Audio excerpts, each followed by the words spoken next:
ഉമ്മ പായസം ഉണ്ടാക്കാൻ പറയണ്ട ഉമ്മ. നിന്നോട് പറഞ്ഞ കല്യാണത്തിന് മുമ്പൊക്കെ ഇത് ഉണ്ടാക്കേണ്ടി വരുമെന്ന്. എന്തോരം പാല് വേണം? ഒരു അപ്പോ? ചെറിയ അപ്പാണോ വലിയ അപ്പാണോ? ഞാൻ വരാൻ പോണ വീട്ടിലേക്ക് എന്നോട് പറ്റില്ല. ഈ അമ്മായിമ്മ എന്ത് മോന്തേറ്റിരിക്കണേ? ഉമ്മനോടല്ലാണ്ട് പിന്നെ ഞാൻ ആരോടെ ചോദിക്കാം? ഓടുന്നു. ഉമ്മ തുണി അലക്കിയിട്ടത് വിരിച്ചിടാണ്ട് എന്നോട് ദേഷ്യം പിടിച്ചിരിക്കുന്നു. മോയ് ചിക്കൻ കറിയിൽ ഉപ്പ് കൂടിയുമ്മ. വെള്ളം ഒഴിക്കാനാ?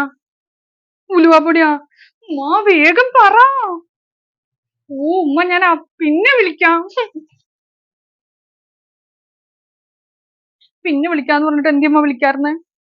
കല്യാണം കഴിച്ചുകൊണ്ടേ പിന്നെ എല്ലാവരും എന്നെ മറന്ന്.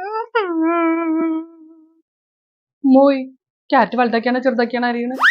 വേറെന്തിനാ സാമ്പാറിന് തന്നെ? ആ ഞാൻ ഇനി എന്നമ്മ വീട്ടിലേക്ക് വന്നത്? നിങ്ങൾ പറഞ്ഞ കേട്ടതൊന്നും ഞാൻ ഇനി കാലം ഇവിടെ നിക്കണേന്ന്. ഉമ്മ എനിക്ക് ആകെ ഫ്രസ്ട്രേഷൻ ആവണമ്മ.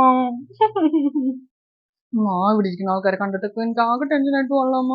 എന്റെ അടുത്ത് ചെറുപ്പത്തിൽ എന്തോട്ടാ പറഞ്ഞേക്കണേ? അറിയാൻ പാടില്ലാത്തവരോട് മിണ്ടരുത്, അറിയാൻ പാടില്ലാത്തവരോട് എന്തെങ്കിലും തന്നു കഴിഞ്ഞാൽ മേടിക്കരുതെന്നല്ലേ? ഇവിടെ ആരും അറിയാൻ പാടില്ലമ്മ.